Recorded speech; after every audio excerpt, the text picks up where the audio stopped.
Welcome, sinners. I'm Jason, And I'm Rebecca, also known as Emily Sin. and this is the Sanctuary of Sin podcast. We will cover everything delectably sinful, from kink and queer culture to cults, sex positivity, and everything in between. Let's get sinful. For today's episode, we're going to be doing an event review. So over the weekend, we were off to the Wirral for Glow at the Townhouse, hosted by Mr. and Mrs. G. Let's get into it. Cool, so to start off with, thought we'd kind of discuss like the general vibe and atmosphere. So we personally had previously had a few bad experiences with swingers before heading down, which had led us to be slightly wary of the scene. To kind of preface this, like a lot of this was, we hadn't really been in like any swinger events, it had more been at like mixed spaces where we had kind of come across swingers and stuff and had places where there had been kink and swingers mixed evenings. And had kind of had some bad experiences with people just being quite pushy, maybe not so boundary focused. Like it felt like we were kind of playing with like two different rule books at times in terms of what seemed to be acceptable. But I think it's kind of led to us like tarring everyone with the same brush, which on reflection's not been great. I think it was more down to these individual places and the sort of culture within these individual venues and things we'd been before that has kind of left room for that to happen. But a few months ago, we went to House Party, which was another event down at the Townhouse. We were down for the Townhouse market and we're down a day early and thought, do you know, we're going to be here all day tomorrow. Why don't we go along, see what it's like, dip our toes in a different venue with different people and see if the vibe's the same. We got there, we found the people, the place, the atmosphere to not only have a totally different vibe to our previous experiences, but actually loved it to the point that we couldn't wait to come back as soon as possible because we just had such a great time. Gutted we missed out on so many amazing experiences up until now because of a few bad eggs, but you know, onwards and upwards. I see us going to a lot more things and a lot more places going forward. Yeah, but, I mean that's it. We'll never know until we try it, and definitely this for me this is proof that it's not the same across the board. Nope. So it's probably worth our time to go and check out everything and see what it's like. So we had to be looking on the website and we were seeing what events were kind of taking our fancy, anything that was like kind of sticking out to us, and Glow just Glow was a standout for me. Aye, definitely. I mean, we love a rave, we love UV, and we had met the host before and knew we got on, so it just was pretty perfect, to be honest. When we got there, it totally did have a rave feel. It was nice how the energy changed from room to room. Totally felt like a party, and that it was like kind of more social, and like the smoking area and the bar, there was kind of seats and stuff where people could sit and have a chat. It was more central and kind of lewd in the rooms upstairs.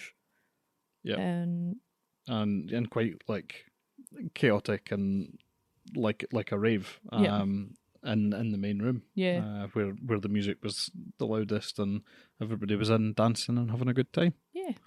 It totally did what it said on the tin. Absolutely. Yeah. Absolutely. But it also gave spaces for you to go and have a bit of chill out when you'd had enough dancing, or when you inevitably get too warm and need a little rest. There are plenty of spaces to go and sit and be able to have a conversation at a reasonable level, because the music was quieter in the other rooms and the more social spaces. I think they did a really good job of having like such a variance in kind of atmospheres throughout the space, but like still kind of all keeping the same vibe. And everybody was really friendly and nice and just having a great time. Mm-hmm. I think the vibe very much did go throughout the whole venue and all the spaces, but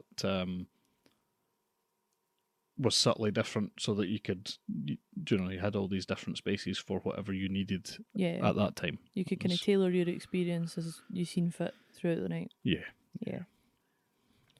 Cool. So up next, kind of talking about like the entertainment and activities that we're on. So the first thing we did when we got in was get a UV jello shot free on arrival, which, you kind of sniff at that. That was great. Yeah, and, surprisingly for once, jello shots were actually nice. Yep. Which never happens. Props to them for that one. There was an area where you could get UV body paint and like transfers and stuff for free again. Yeah, so amazing. We got lovely and painted up. Yep. It was great for anybody who's maybe like outfit maybe didn't glow under the UV light as expected. Yeah. Like Jason.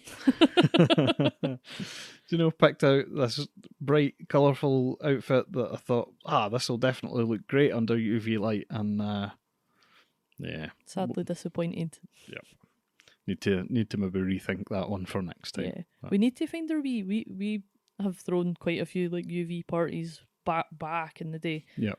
And had like a little UV torch that we'd bought because we were like testing everything, like all the decorations and stuff, and I have no idea where it's gone. Need to look at it again. Aye. I will be checking my outfit before we go next time. Yeah, so you could get all painted up if either you didn't have a UV outfit or your just outfit. Just a little cherry on top. Yep. Yeah, it was great. There was also a photo booth with like an actual photographer that had print out photos, which was amazing. Way more than I expected when I'd seen. Do you know, you hear photo booth, you think like a little stall, like that you get your passport photo taken in. But no, they had a full like backdrop, and yeah, the photos all turned out great. Yeah, a lovely wee memento to take home from the event. It was another wee kind of point in favour of new people that are maybe not used to going to clubs and stuff, where you can't have a phone, you can't take pictures, you can't take videos of your night. So it's like, I think it's like a good way of like encouraging people to uphold that rule. If you've got it built into the event, a space where people can go and get photos of their cool outfits and their cool UV paint they've just got done. And definitely. Yeah. Aye, because that is a difficult one, because you don't tend to necessarily be in your full outfit until you're inside the venue, and at that point, no phones. So yeah, it is really nice to have the opportunity to get professional pictures done in your full outfit. Yeah. So there was an event or an activity that we missed because me being me forgot to recheck the event details before we got there. And we kind of just got caught up having fun. Totally. It meant quite a lot of stuff on the night was a surprise, which was awesome. Yeah. So like that's always fun, gotta get that dopamine somewhere. So yeah, it did mean we missed one of the activities, but we did see quite a few people dotted around throughout the night with like UV rope harnesses and stuff on. Yeah, they might have came from this activity. I'm not sure. They might have just brought them themselves, but there's every chance that was what was going on there. We did manage to catch one of the other activities, the glow job competition on the stage in the main room. Yeah, that was extremely entertaining. So initially we thought it was glow in the dark condoms that were being handed out. But yeah, we were trying to get in close to kind of see what was getting handed out through Mrs. G's bum bag. Later it turned out it was actually badges for people who were participating in the activity. Yep. Very inclusive as well. It wasn't just like, it wasn't gendered in any way. No, it was just anyone doing oral, which was great. Love to see it. Yep. So there was, I think it was like, I got a glow job or I gave a glow job badges that people were getting out, but the glow in the dark condoms are definitely a shout for next time, because I feel like that would have worked well. Yeah, this was another reason I was kind of gutted that we never checked the event beforehand, because it was something we, upon speaking about it afterwards, were both definitely up for, but hadn't had a chance to kind of pre-discuss it, and it wasn't necessarily the right time, I think, due like with everything going on. Yeah, because that was in the main room where loud music and things. So had we checked the event details beforehand, we could have had that conversation and probably participated. But hey, there's always next time. Yeah. It's definitely happening at the next one. So cool. So the next section is the venue and location. So obviously, as we've mentioned, this happened at the Townhouse Wirral. Absolutely love the venue. Yeah, it's a really, really cool venue.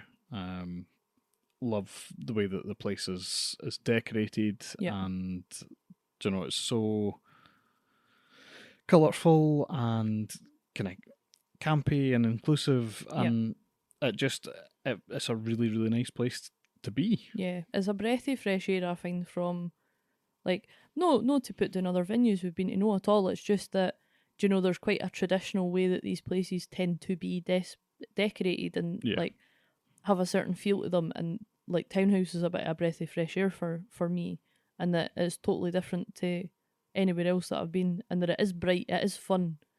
It's no kind of... It's not dark and seedy. That's the...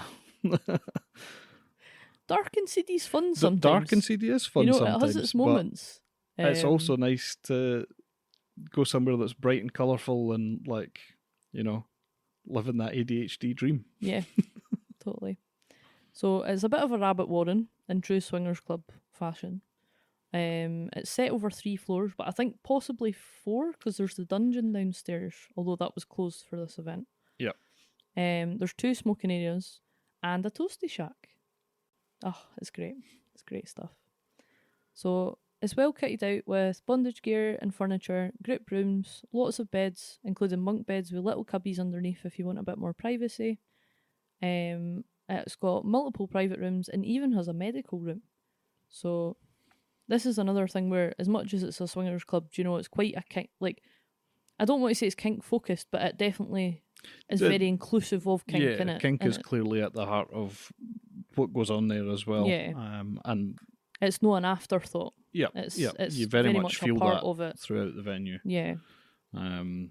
Their upstairs dungeon room is really well kitted out. Yeah. And they've got like a big spinning wheel mounted to the wall. Yeah. And there was actually some new additions in that room since the last time we were there. There was like the kind of racking and stuff in the ceiling for doing like... Yeah, there was sex swings and stuff. It had the sex swings on it. Mm-hmm. Yep, all set up since the last... That was new since the last time we'd been there. Which we did actually see getting used a few times. So as much as I would say, this was a swingers event and the kind of more dungeon style rooms were used a bit less, I would say, than a lot of the other like group rooms and stuff like that.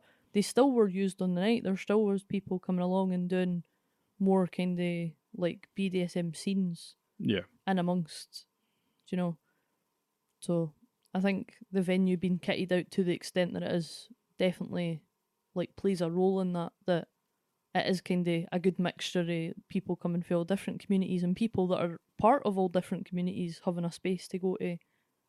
Yeah, I mean, it definitely feels like it is set out for people who are, part of both. Yeah. And, or at least have an interest in both. Aye, it's amazing just how much is going on inside when you see it from the outside. It's like proper TARDIS style. Oh yeah, yeah. Very unassuming from the outside. Yeah. The stairs can be a wee bit tricky when it's busy, especially, I would say. But I don't know, everybody's so nice and polite that it doesn't make too much of a difference. Like people tend to like stand at the top or the bottom and let people up and down. Yeah. It's one of these where it could feel a lot worse if people were being like pushy and rude and not really like respecting other people, but there's just a nice vibe, And I think if a lot of these people are regulars, they're in there all the time. They're used to it. They've got their own wee system of how to deal with it, even when it is a sold out night. Yeah. And really busy, like it was when we were there for Glow. Yeah. I'm glad I wore flats though. Yeah. Yeah. I think that would be a different story. Wearing heels for me. Yeah. Personally. But yeah. So we were having a drink, so we got a taxi along from our hotel. We didn't have any difficulty finding the place. Obviously, we've been there before, but even when we've been before, it's not something that it's on Google Maps. So yeah. It's easy enough to find. And even, if you were going in a car, in your own car, on their website, all the like parking information and stuff's like really easy to find. Yeah. Really clear, telling you, where not to park. And well, when we were there for the market, we had the van, so like we have parked there as well and found it dead easy. So. Aye, there was always other people walking in neon fishnets that you could follow to get into the door as well, which was handy. There was no doubt where quite a lot of the people on the street were heading. Yeah. The queue to get in was spread into another room in the building rather than outside the venue, which was really good. We never mentioned that before. It was quite nice having that kind of privacy. Yeah. Even though you're not turning up in the final stage of what you're going to be wearing, in a lot of cases, it's still nice to not have to be queuing out in the street for anybody to go past and sort of see what you're up to. Yeah, I think as well, a lot of people, if they're wearing lingerie or they're wearing, maybe not a lot, they'll maybe just have a coat over it. And though we weren't cold, I could see how some people could be. And I thought it was just like a nice wee extra touch. And shows their kind of awareness of people and their thought for people, that they were like letting people queue inside the venue. Yeah. Which was nice. It gave us a chance to have a wee look at the UV station as well, because it kind of filtered into the room where the UV painting was and the photo booth was, so we could have a wee look and see like what other people were getting and start planning out our own designs and things. Cool. So the next part's like facilities and amenities. I feel like we've kind of touched on some of this a wee bit. Yeah. There's multiple locker rooms with changing areas that again can get quite busy, but it's one of them where there's going to be peaks at where that's more during the night. Yeah, I mean, just very first thing when everybody's coming in, they're quite busy. Yeah. But they quiet down fairly quickly once everybody's and changed. Yeah. Everything was very clean. There was condoms, wipes, bins in every room. That there was a play space. All the usual things you would expect to see. Yeah. Were there. So the one thing that I feel is missing from most nightclubs, or just clubs in general, is that there's never anything to eat. So you get so far through your night and be like, I'm absolutely starving. I know that's certainly an issue for me. However, not to worry. Townhouse has got you covered with the Kinky Baker. I've got a shack in the smoking area where you can get toasties, like baked goods, like cakes and like tray bakes and things like that. We even had glow-themed ones on the night. Yep. Which was pretty cool. It's an absolute godsend when you're at an event for more than a couple of hours. It's so good to be able to get something to eat and just refuel when you're dancing away and using lots of energy. Yeah, I had way too many of them, to be honest, at this point. But that's always a highlight of visiting the Townhouse is getting a wee toasty, whether we're there for a market or for an event. It's always great to get a toasty. So, as we've mentioned, the event was sold out, so the bar was quite busy at times. Just for getting water and stuff, because like we did a power of dancing. Yeah. We did spend most of our night dancing. It was great. The tunes were we'll get into that a wee bit later, but when it was busy, we were also roasting, so we were like, quick trip out to the smoking area, cool down. They had these really cool like glowing cube things. Yeah. That the host had bought just specifically for the event, which was sick.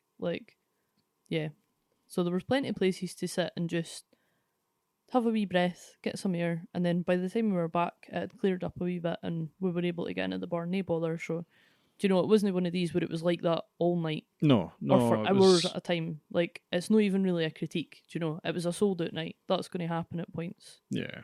It was. You'd find it was maybe busy for 10, 15 minutes at a time. Yeah. Go away, come back, and it'd quieten right down. Yeah.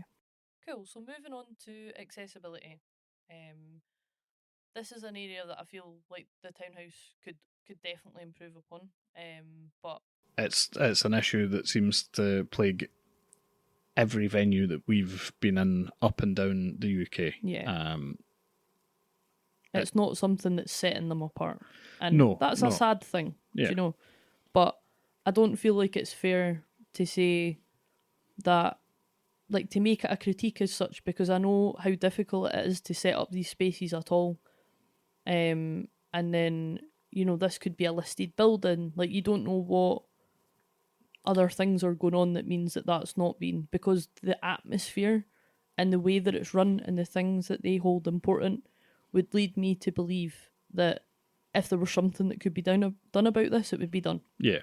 Because literally everything else and every other aspect, you know, they are so inclusive, they are so accessible that I feel like this is maybe like a wee sore spot for them, and it's something they're not able to facilitate, rather than it being something they've not thought about, to be honest. I mean, sort of like from a sensory accessibility point of view, the music was like loudest in the dance floor area, but it was quieter in other areas throughout the building.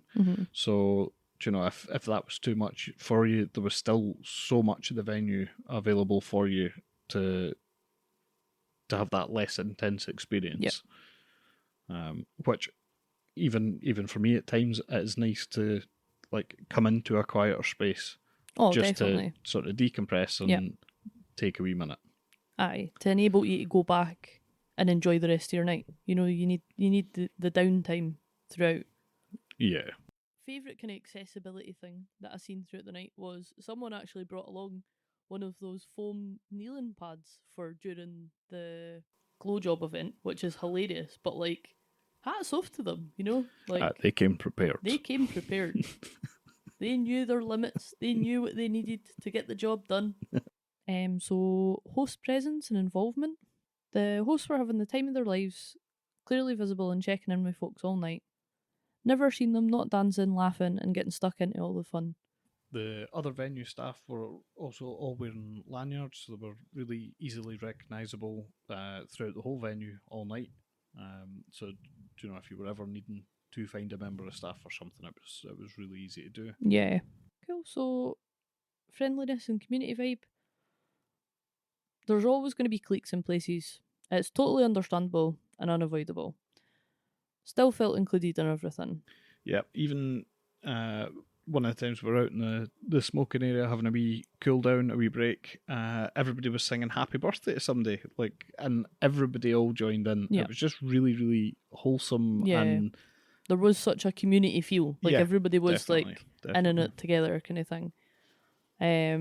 We left our bag in the locker room. We took a play bag with us just on the off chance. We weren't really sure what the night was going to look like for us. So took a play bag along. Didn't fit in the locker. So we ended up having to just leave it on top of one of the lockers. But genuinely weren't worried not about at all. Not at all. It not being there when we got back or anything like that. Do you know, it's no that type of crowd. No, and there was like regular staff check-ins that I noticed like in the locker rooms and stuff like that. So I didn't feel like there was, you know, anything to worry about on that front. Coming down from literally another country into an established environment can be quite daunting, but we were honestly made to feel so welcome. A few of the staff recognised us from being down before. Both hosts and Lady C, the owner, made a point to come and chat to us and thank us for coming down. That was really, really nice. Just made us feel so comfortable and just nice. You know, it's nice that people like notice who's in their club. Do you know? That's it's not just a kind of get as many people in and don't really worry about them sort of thing. It's like feeling like a regular at this point, you know, definitely. We've only been a handful of times, so felt more welcome there than, you know, some of the events that we've been up closer to home at this point. Yeah. It does feel like there's a concerted effort to make people feel welcome. Yeah, like totally. It shows. Mm-hmm. You know, it works. We had a brief chat and a hug with Dee, one of the lovely members of the team, who gave us a tour at our first event there. They were lovely. It was so nice getting just. It was very brief. You know, we were all just wanting to dance. But it was nice just having that wee like connection there again. Do you know? Yeah. Yeah, we were talking about this in the car up, how honestly felt more welcome and seen than most of the events we've been to up Runabout Local, which I don't know why that is. I don't know if there's a part of this where it's like, do you know, we're coming from so far away that people are like, oh, they're coming like all the way from Scotland, like we should make a point to say hi to them, or if there's something else going on, do you know what I mean? But it just, yeah. It's just nice to feel so welcomed and so, do you know, like people are like, oh, do you know, we noticed that you're new. Welcome, do you know, we've been here lots. If you, do you know, if you need anybody to chat to, come and sit with us. Come and have a chat. Come and aye, like actually hosting. Yeah, their events. Yeah, aye. As I said, we're still like painfully new to this scene, and we've not quite decided what we want out of it yet. So far, we've just been really enjoying the vibes and just kind of exploring and finding our feet and getting comfortable. And I think the big plus side to an event like this is that there is so much going on in terms of the actual event itself, in terms of like the entertainment, music, and events and stuff that's going on within, that you don't really need to worry about, oh, what am I actually looking for from this? Yeah. It's not something you need to like stress about or whatever, because there's so much else going on that it is just a really nice night out. Yeah. Regardless of. Yeah, totally.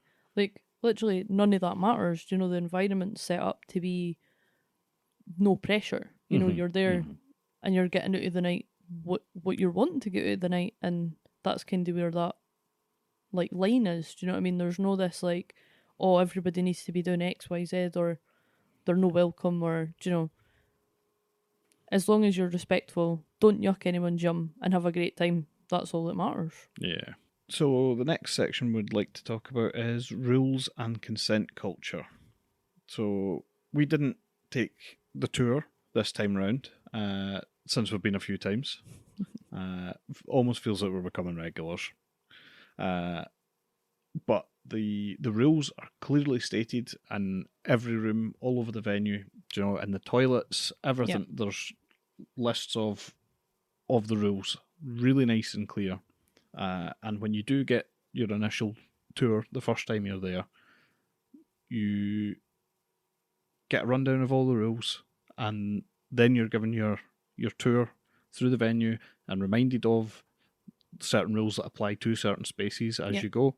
And then at the end of the tour, it is very clear what happens if you don't follow the rules, and that if you see anybody not following rules, all you need to do is go to a member of staff, and then that will be dealt with immediately. Yeah, the tour was what really sold me on the place the first time, to be honest, because again, it was just totally different to what we had experienced before, and I think it's quite a good segue into showing that, you know, it's like it's a friendly and warm environment, but it's a safe environment as well. Mm-hmm. I think that's what allows, me anyway, to feel so comfortable there, is knowing that there is all this safety and stuff built into the sort of foundation of how this club works. Yeah, totally. Even the Glow Job event, you know, had a pre-announcement stating the importance of consent. Yeah. Which, do you know, like, I think it's great that even like the stuff that's fun and free and all of that, like, still it's paramount that people are being safe, and that is just threaded throughout everything. Even the stuff that's a bit of fun is still conscious of making sure everyone is safe and consensual and having fun. And I think they managed to do it in like a really nice way where it doesn't feel like it's, you know, you've got an overwhelming amount of rules and things that's taken away from the fun. It just is so baked into the culture at this club, that this stuff is important, and it doesn't have to compromise the fun to follow the rules. I think that's what's great about it being on a lot of the room, like the walls in the rooms and stuff, is that, do you know, I think especially if you're new, I think we we're in a weird place where we're not new to events in general. Do you know, we've been to venues in the kink side of things where there's rules. So it's not like this is a brand new thing that we're doing. Mm-hmm. It's just a different flavour. But for people that are brand new, do you know, if you're going into a place and you're getting told X, Y, Z, it can be quite easy to be like, oh, what if I forget? Or, do you know, be worrying or trying to keep them in your head or something. Mm-hmm. But it's right there for you. Do you know, it's not something that you even need to think about until it's relevant. Mm-hmm. And then it's right there for you to double check. It's not, it's great. Yeah, like all the doors and things, especially upstairs when it comes to the private rooms and things, they've all got signs on them saying, do you know, if the door is closed, then the rooms in use don't disturb. Yeah. Do you know, like, yeah. Some of these things which we've found in other venues are just left to, you get told it once and then you've got to remember it. Yeah. Everything's all nice and signposted and clear. Yeah. Everywhere. So at one point in the night, we were up in one of the group rooms and we were just watching what was going on, taking in the atmosphere and all the lovely people that were getting up to what they were wanting to get up to. And there was a girl who shouted over saying that she needed a condom, and 3 people shouted back, "We got you, girl," and like threw some condoms over her, which was really cool. Like, it was quite nice because that's one of the rules, that if you're like playing with someone who you're not like partnered with, they want you to use condoms. And it was quite nice, like, seeing that, like, being followed in person, but in such like a cheery, again, community friendly way where it doesn't need to be this whole like structured, regimented, like, do you know, it's all fun and jokes. Rules ruin the fun. Yeah, like, it's totally. You can follow the rules and still have lots and lots of fun, and it was another nice opportunity for people just to be supportive and be nice and have that community atmosphere. It was really nice to see.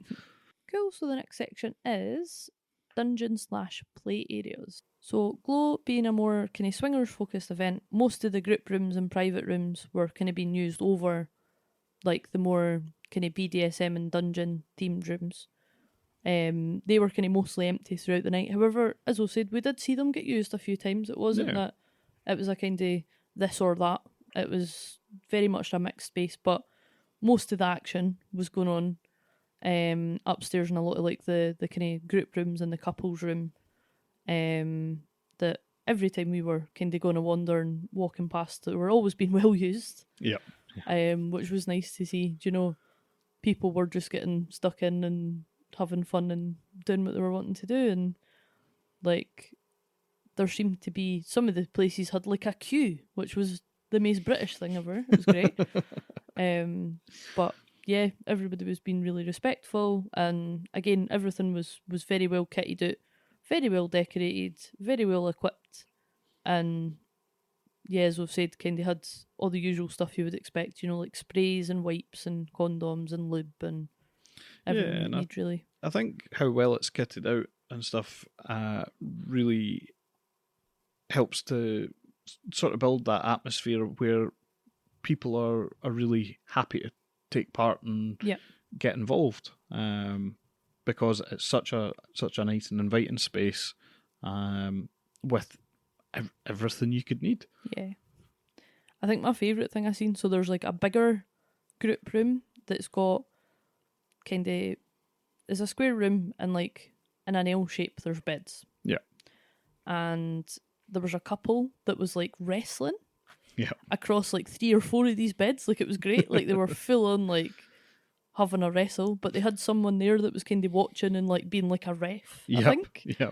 Just through context rather than actually hearing the kind of the preamble discussion. But while that was going on, there was what I was assuming was a pro-dom. I don't know if it's mean to assume, but certainly had that vibe. She had a professional vibe, confidence. So, aye, that's a compliment. That's not. Yeah.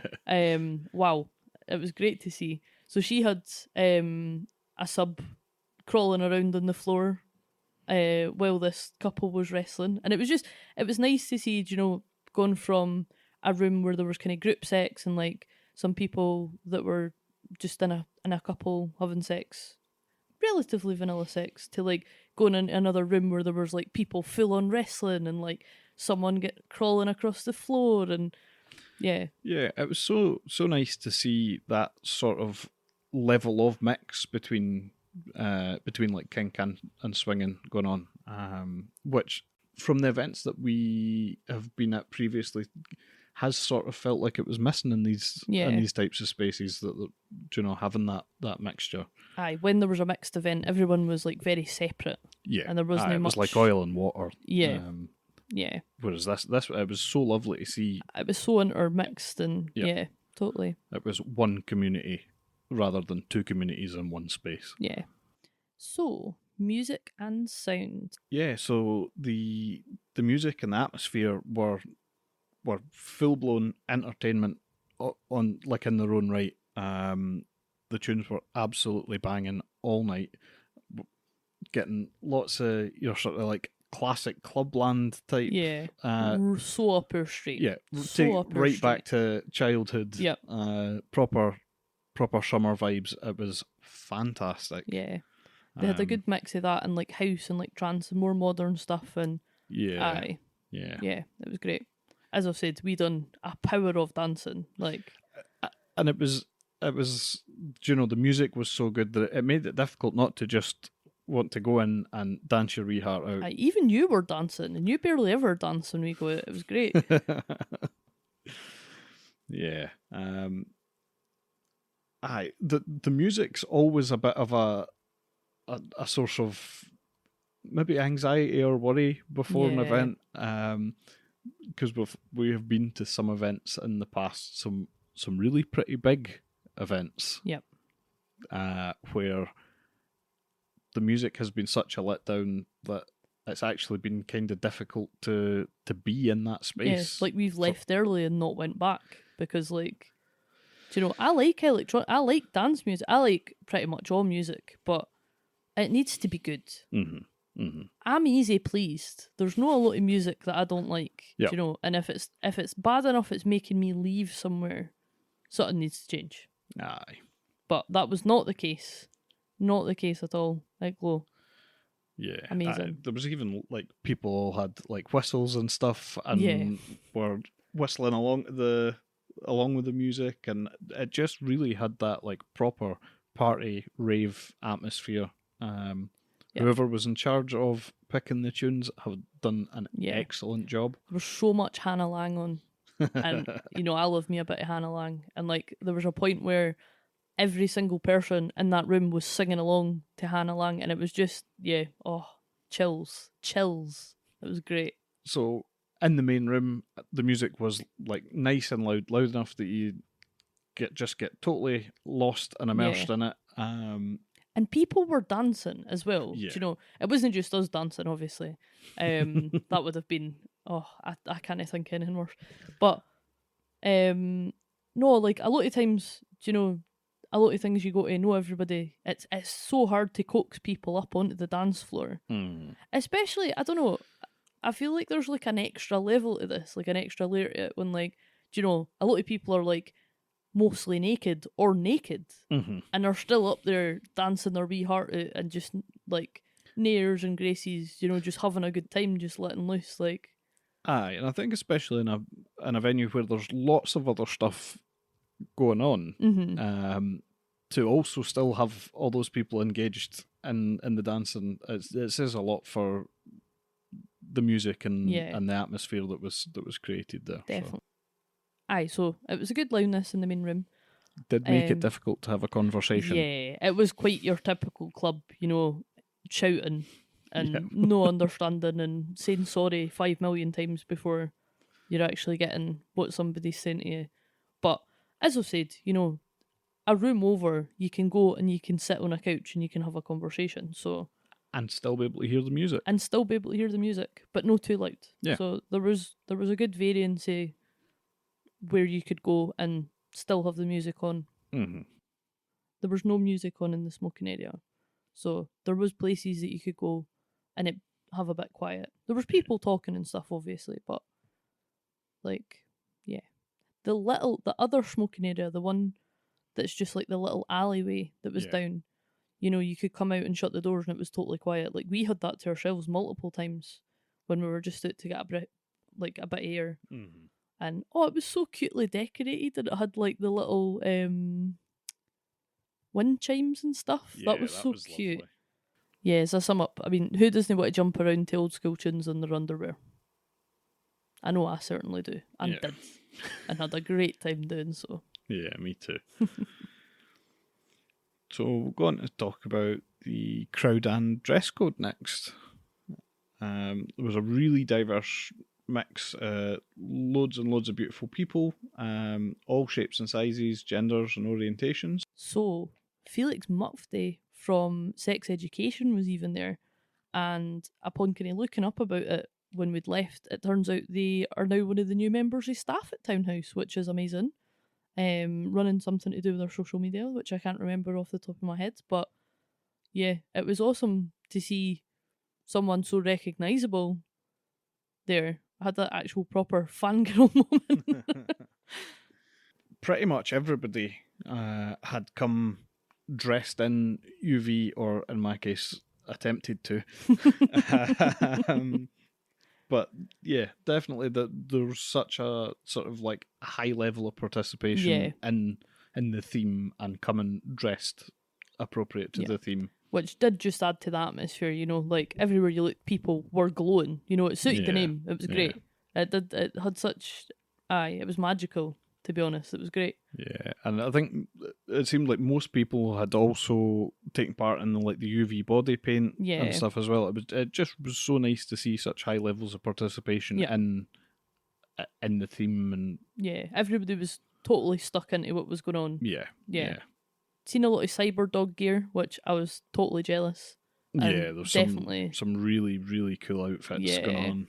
There was a person that had a dress on, and it was cyber dog, and it had like moons and stuff down it. Yeah, like kind of almost like cyber techy vibes. Like it was a black dress, but with these like UV moons and stars and stuff on it. Oh, it was so cool. That was, cool. Just kind of additional things to add that haven't really fit in. Loved the pre-event Discord. There was a group that's set up for Townhouse, and there was kind of like a section of, I have no idea how Discord works for how much I use it. It's terrible. But there was like a section of it, we'll go with that, that was set up for Glow, where people could kind of give a wee introduction, post some photos, kind of put faces to names and say what they were kind of looking for in the night. And I don't know, that just set me so at ease, like being able to see some of the people that were going before we got there, and like as we were walking around, kind of recognise some people, and like it felt nice to have kind of got a wee introduction to some people before we'd got there. Yeah, I think that was like to be fair, like another point in the sort of like inclusivity sort of aspect of things, and in the being made to feel welcome. Yeah. Is that you're already able to do these sort of like pre-introductions and have a wee bit of an idea who some people are, and like I recognise you from the Discord, and or for me recognising people's outfits because of my terrible face blindness. It was like, I've seen that lingerie set before. But I think that's like a really good thing to have done for the event, and actually something I would like to see happening for more events. Definitely, that's a good idea. There was also at the bar a QR code for picking up your tickets to the next Glow. Yeah, which we promptly scanned and have picked up our tickets for the next Glow. Yeah, so of course we've picked up tickets for the next one already. Definitely going back to that. Had a great time. They're now on sale for the general public. It's on the 27th of September. And yeah, if you like the sound of what we've described, go and pick yourself up some tickets and we'll see you guys there. To grab yourself some tickets, check out the Townhouse website, which is townhouseswingers.com. Nice and easy. So now we'll give the event an overall rating from 1 to 10. 1 being rubbish, 10 being fantastic. Brutal. And I think we've had a wee chat about it, and for us, we would give Glow a 10 out of 10. Yeah, definitely. Do you know, we're going back. Yeah. We bought tickets, like, on the night. Like, we were already sold. Can't really get much better than that. I had a bit of everything that we enjoy and we're looking for. Yeah, it was an absolutely fantastic night, and even worth the quite a lengthy journey. Quite a lengthy journey for. So yeah, I definitely would recommend. Yeah, but this has been our review of Glow, hosted by Mr. and Mrs. G. Thank you so much for listening. We'll see you guys in the next episode. Thanks for joining us, you filthy little sinners. We hope you enjoyed this episode as much as we enjoyed making it. We're keeping this podcast deliciously ad-free, so if you want to support what we do, head over to our Patreon and join our Church of Sin. If you're craving some new personally recommended kink gear, check out our website, thesanctuaryofsin.com, for all your naughty needs, and use the code SINPOD at checkout for a 15% discount. Got ideas, feedback, or just want to tell us what made you blush? We'd love to hear from you. You can find all our socials, including Instagram, Twitter, and FetLife, on our Linktree, which is linktree/thesanctuaryofsin. Thank you for sinning with us. And don't forget to tune in next time for our next confession.